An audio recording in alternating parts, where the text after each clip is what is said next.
E ó, é o seguinte, cara. Hoje eu vou mostrar pra vocês como é que faz pra pensar como UX designer, tá? Então, eu preciso montar algumas telinhas novas aqui no projeto, tá? E eu vou explicando a lógica por trás de tudo que eu tô montando aqui. Tem alguns ajustezinhos que eu preciso fazer ainda. E eu vou explicando toda a lógica por trás pra vocês entenderem, beleza? Tem dúvida? Pode comentar aí, pode me mandar mensagem que eu vou estar respondendo. Aqui, o que que eu fiz, né? Eu preciso transformar em abas essas telas aqui do Figma. Então, eu separei elas, né? Então, a primeira parte é a parte do endereço. Depois eu vou ter outras partezinhas, né? Então, no caso, eu vou ter a parte vou ter a parte do CNH, que ele vai cadastrar o CNH do usuário. Eu vou ter a parte de endereço normal. E eu vou ter a parte de contatos, né? Ele pode cadastrar os contatos ali, a mãe, o pai, o tio, é mais nessa pegada.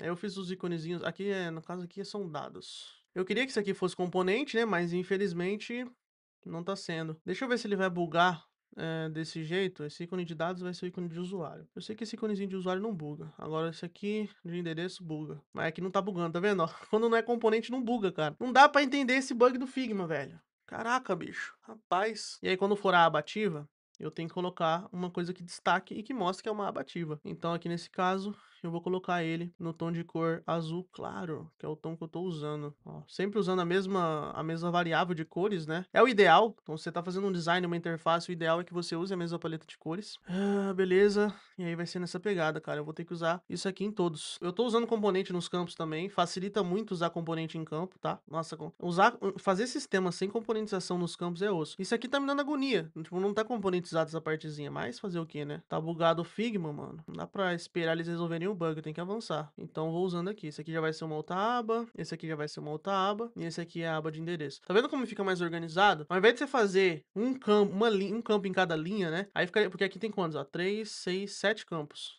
Ó, 2, 4, 6, 7. Imagina se eu fosse fazer um campo em cada linha. Olha como é que fica poluído o layout. Então, o ideal é que você use um gridzinho ali no campo, ó. Pô, o número do cara não vai ser isso aqui, sabe? Vai ser 3 dígitos, 2 dígitos, no máximo estourando, sei lá, 6 dígitos. Eu nunca vi um número de 6 dígitos de casa assim. Então, tem um tamanho máximo, sabe? Não precisa você fazer um negócio gigantesco ali, um campo gigantesco para um campo pequeno. Então, o ideal é sempre ir formatando os campos, pra ficar num tamanho que funcione para ele, entendeu?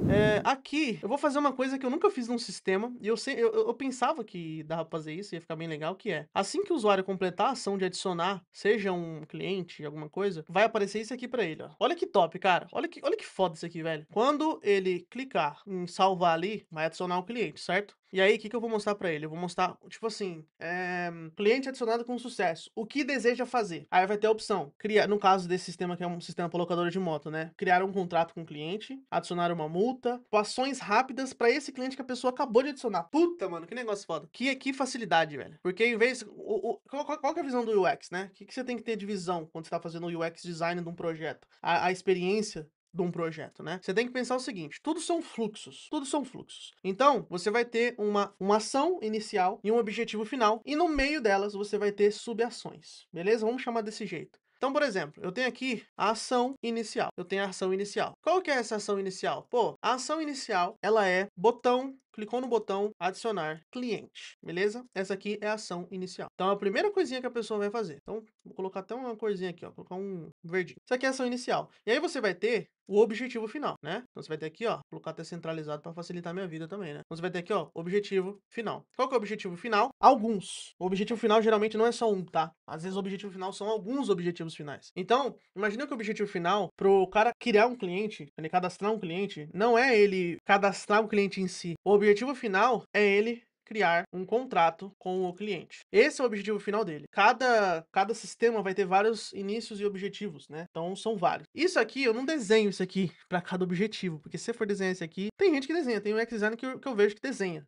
os fluxos que vai ter. Eu não desenho, eu já vou fazendo direto. Mas, por exemplo, cara, se o objetivo final do usuário é criar um contato com o cliente, e pode ser muitos outros objetivos, mas vamos dar um exemplo disso aqui. Quando ele clicar no botão cadastrar cliente, ele vai fazer algumas ações, né? E o objetivo do UX é diminuir a quantidade de cliques, porém, às vezes você vai ter que ter uma quantidade maior de cliques para poder facilitar a vida do usuário para não poluir. Então, por exemplo, você tem ali um cadastro de cliente. Quantos campos tem nesse cada cliente? Tem 20 campos, tá? Então você vai ter ali um cadastro de cliente de 20 campos. Vou colocar aqui, ó, 20 campos, beleza? Ah, eu quero facilitar a vida do meu usuário. O UX designer, qual que é o objetivo dele? É diminuir a quantidade de cliques. Então, eu vou fazer o seguinte, como são 20, 4, 8, 8, 16, 16, 20. Como são 20 campos, eu vou colocar todos os campos numa só tela, para ele não precisar ficar avançando a aba, e um botão para ele poder cadastrar o cliente. Só que isso aqui é uma experiência ruim, tá ligado? É uma experiência ruim. Mesmo que o objetivo do UX, e tem gente que em cursos de UX design fala isso, o objetivo do UX é diminuir a quantidade de cliques. Esse é o objetivo dele. Mas na verdade, você não precisa diminuir tanto a quantidade de cliques no ponto de deixar a experiência ruim. Então, por exemplo, isso aqui é uma experiência bosta. Que horrível, cara. Imagina você ter que preencher 20 campos dessa forma. É ruim o fluxo, fica bagunçado, tá? Qual que é um fluxo legal? Por isso que eu coloquei aqui em abas. Por isso que eu não deixei vários campos na visão do usuário. São abas que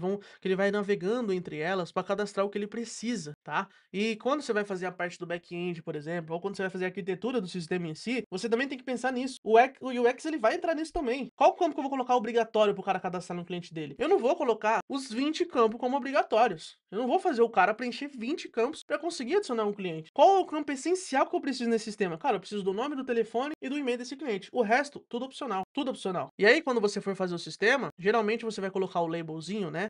Nome. Aí você coloca um asterisco para mostrar que é obrigatório. Isso aqui a maioria dos usuários já entendem que isso aqui é obrigatório. Então você vai deixar esse campo, esse label aqui, nos campos obrigatórios. E você não vai colocar todos os campos obrigatórios, que vai ficar um fluxo ruim. E aí, em vez de você fazer 20 campos numa única tela, você separa. Você pode colocar os campos obrigatórios como o primeiro, né? Então você vai ter na visão do usuário 4 campos na visão dele, o botão para ele seguir, tranquilo. E você vai ter as 4 abinhas aqui, né? Que vai separar por abas. Ah, mas eu aumentei a quantidade de clique. O UX não é... Não, cara, o UX não é só diminuir a quantidade de clique, cara. Porque se for assim, tem sistema que gosta de ter pouco clique, mas você vai ver o sistema, velho, é 50 mil campos na cara do usuário. Não tem motivo de você fazer isso. Coloca os campos obrigatórios, tá? Ou os campos que eu queira que o usuário preencha. E deixo aqui as abinhas. Não, as abinhas. Então, a primeira aba, pronto, ele pode salvar o cliente, ou ele pode ir para outra aba e preencher mais dados. E aí vai ficar um fluxo muito mais organizado para o usuário. Eu não preciso mostrar 50 mil campos para ele. Aí imagina que aqui ele já está na segunda aba. Ele já está na segunda aba. Aí na segunda aba eu tenho mais 6 campos. Imagina que é a parte do endereço. Então foi esse fluxo, foi esse fluxo que eu fiz aqui nessa partezinha. Eu facilitei o fluxo do usuário cadastrar um novo cliente e fica muito mais organizado. Como usuário fazendo compra, sempre achei mais ideal fazer umas 3 etapas: CEP, cidade, cartão.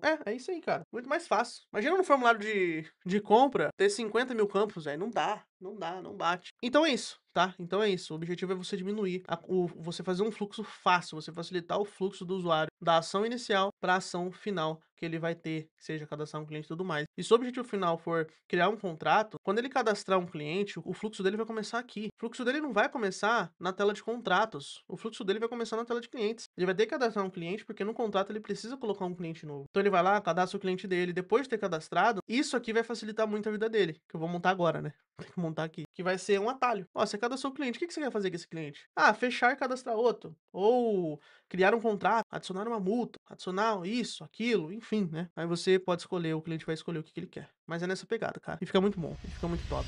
Deixa eu ver se eu tenho um íconezinho de check. Acho que não vou ter um íconezinho de check tão fácil, não. Mas vamos fazer o seguinte. Fazer o básico. Colocar aqui um círculozinho. Vou colocar ele na cor verdezinha, seguindo sempre a paleta de cores. Vou colocar aqui, ó, íconezinho. Não vai ser esse íconezinho de casinha, né? Íconezinho de check. Eu tenho ele aqui. Na verdade, nem precisa dessa borda. O íconezinho já é bonitão. Aqui a gente põe cliente cadastrado. Cliente cadastrado.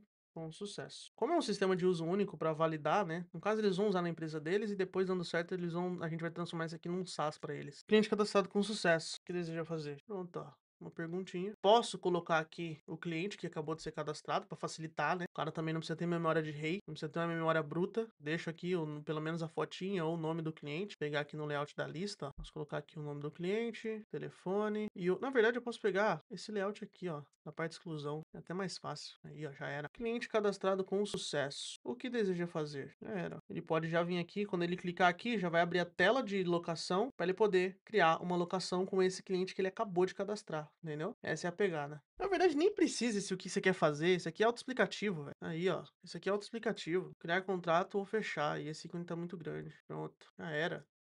Aí, ó, deixar o negócio coisado, não precisa não. Beleza, então arrumei esse fluxo, já deixei separado em abas, deixei bonitinho, essa partezinha tá certa. Aqui a gente colocou a habilitação, beleza.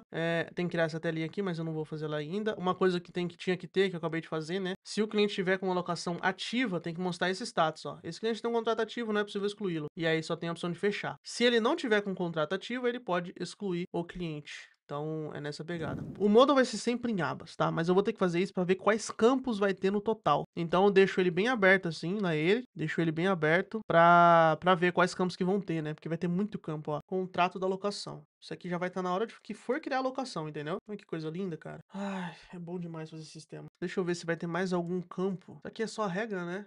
Esse aqui só a regra, tá de boa. Trato, tá. Deixa eu ver. Eu vou fazer o seguinte: esse campo aqui da moto, eu vou colocar ele aqui no contrato, porque a moto aqui eu só fiz desse jeito, tá vendo? Só desse jeito. Eu vou fazer ela desse jeito, que eu achei muito mais completo. Eu vou deixar assim, porque eu acho que vai ficar bem mais completo, cara. Aí, ó. Aqui vai ter a parcela e o calção, entendeu? Deixa eu colocar mais pra cá. Esse aqui é o cliente. Aqui tem espaço pra colocar mais campos, então tá tranquilo. Tá, beleza. Aqui tá certinho, mano. Vou ter que só arrumar isso aqui. Tem que só arrumar essa partezinha aqui pra deixar um pouquinho mais de boa. Beleza. E aqui vai ser os campos, né? Serão os campos. Vou aumentar um pouquinho aqui que eu vou ter que fazer essas abas ali pra poder adicionar. Aqui no contrato eu vou ter 3 abas, então, né? Eu vou ter a aba de dados. Então, vou selecionar aqui o cliente, vou selecionar a forma de pagamento, o código, beleza. Aqui, dados do calção. Tá, vai ser 4 abas mesmo. Vistoria e contrato, né? Beleza. Beleza. Então vamos colocar aqui, ó. Trato, vistoria, financeiro, vamos colocar, parte financeira, e aqui são dados, né? Tá, beleza, novo contrato, no CREL. Esse aqui é o quê? Dados, né? Então vamos separar esse aqui, ó, em várias telinhas, né? Boa. Beleza, essa partezinha já tá feita. Vamos fazer essa telinha final aqui, ó. Aí, ó, tá feito. Esse aqui eu vou ter que arrumar também, peraí. Ó, aqui tem que ter um campo. Quantidade de multas. Quantas multas essa motocicleta tomou? Aí a quantidade de vezes e o valor total das multas, né? Nessa pegada. Beleza, deixa eu fazer com todos os campos aqui. Tá, aqui eu tenho a placa, o modelo. Beleza. Tá, nova motocicleta. Nossa, vou ter que ter muito mais informações aqui. Vamos fazer novamente aquele serviço de pegar tudo, descer, isso aqui eu vou ter que aumentar, aqui eu tenho que diminuir. Mas é isso, senhores, é o seguinte, ó, vai ter aí o link onde eu envio os avisos da live, é só entrar, vou voltar lá no Instagram e dos sites, só acessar lá também, seguir nós, se inscreve no canal, deixa o like, todo dia, das 18 às 20 horas, geralmente é 20, às vezes é 1h30, igual hoje vai ser 1h30, mas é nessa pegada, beleza? As lives ficam salvas, e é isso, tamo junto, e é nóis, irmão. Valeu, senhores, tamo junto, fui. Pode assistir os cursos dele lá de graça no YouTube, é muito bom aquele conteúdo dele.